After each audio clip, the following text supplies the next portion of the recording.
Hi, I'm Mare Simone, and I'd like to get real personal with you today and share with you a story that I've been carrying around for many, many years.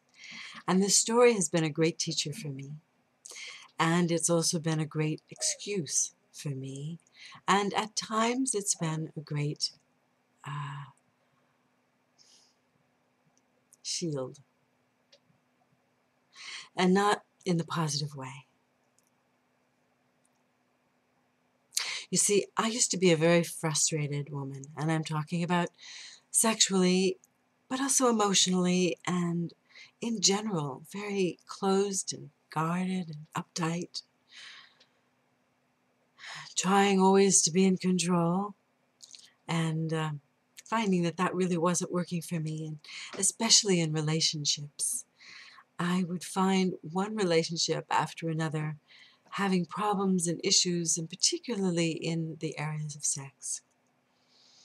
And I always blamed it on the other person. He's not a good lover. He's not very sensitive. He doesn't do this right.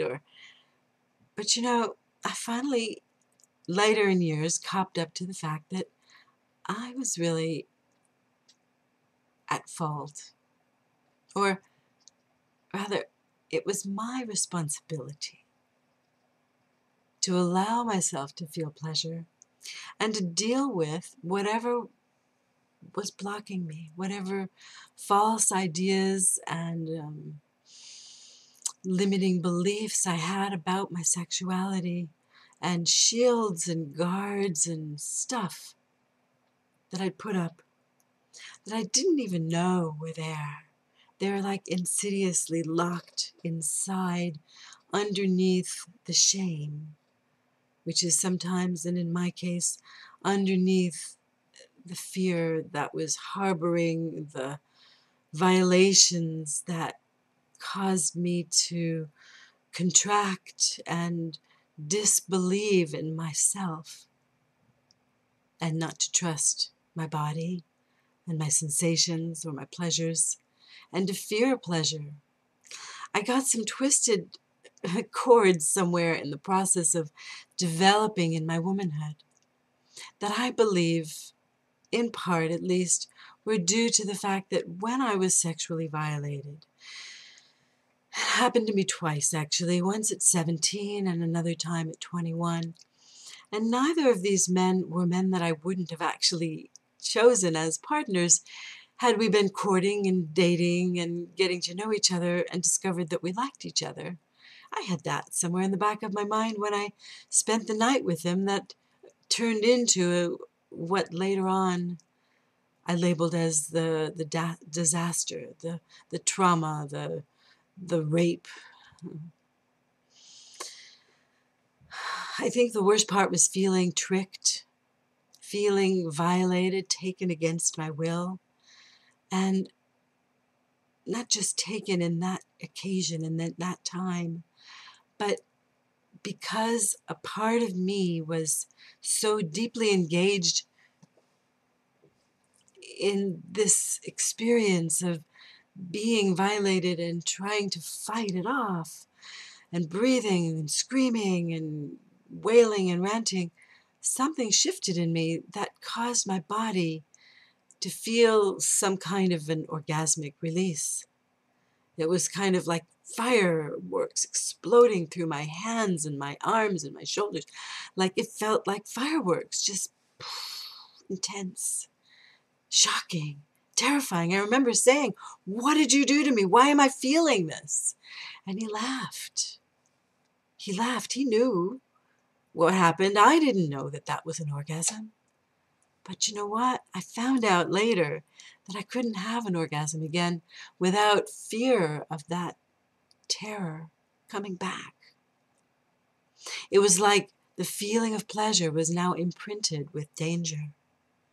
And so to me, pleasure and coming close and having an orgasm was oftentimes directly connected and associated with the possibility that I might get hurt.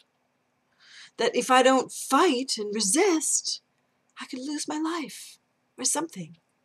You know, I had a really profound and powerful experience working through this, where I started to release some of the emotion that I couldn't express at the time. And I breathed and ranted and processed and screamed and pounded on the walls and the floors, on the mat. I was just moving lots and lots of energy through my body to try to access the core root of the feelings so that I could transform it back into love. It was a powerful experience, so powerful that I started reliving some of the intensity. And only this time I was able to claim pleasure as a positive thing. This time I was able to tap into feeling the joy of my body and claim it as mine, as my gift, as my love, as my bliss, my blessing that I can share with another. But it took a while to get to that place. A lot of processing and reclaiming the voices that I didn't want to speak. And every time I spoke and shared the story, it allowed me to go deeper into what was really true in the story and where are the gems. Because every trauma has a turnaround.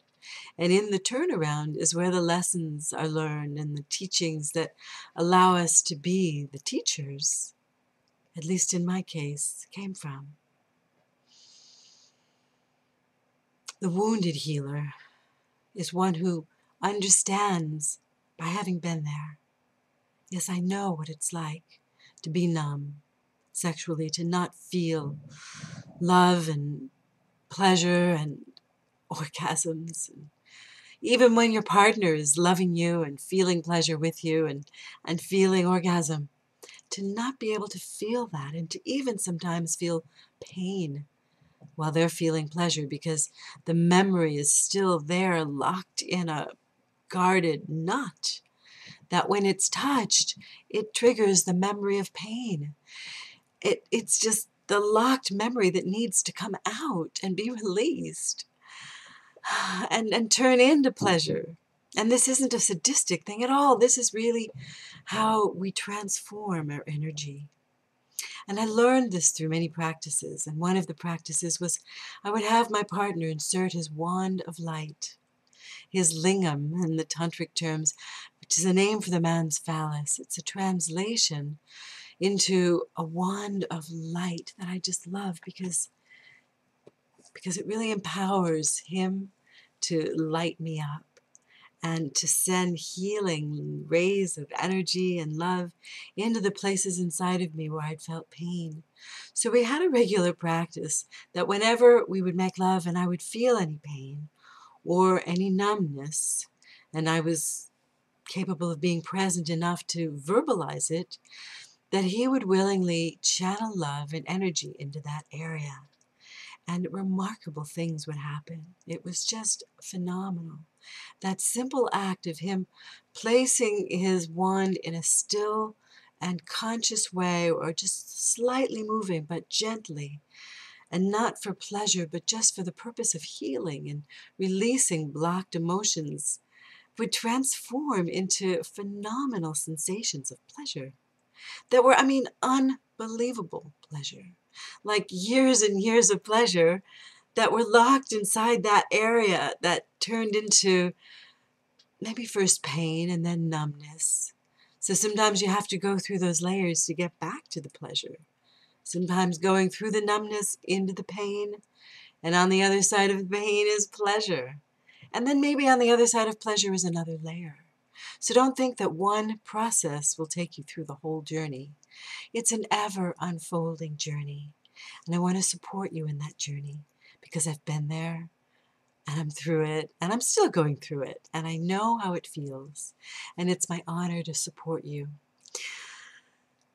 So thanks for listening to my story. I hope it helps you. Share this with anybody you know that might help. And also, please share your comments because that'll help me and others as well. Running out of time, so blessings to you and thank you for listening.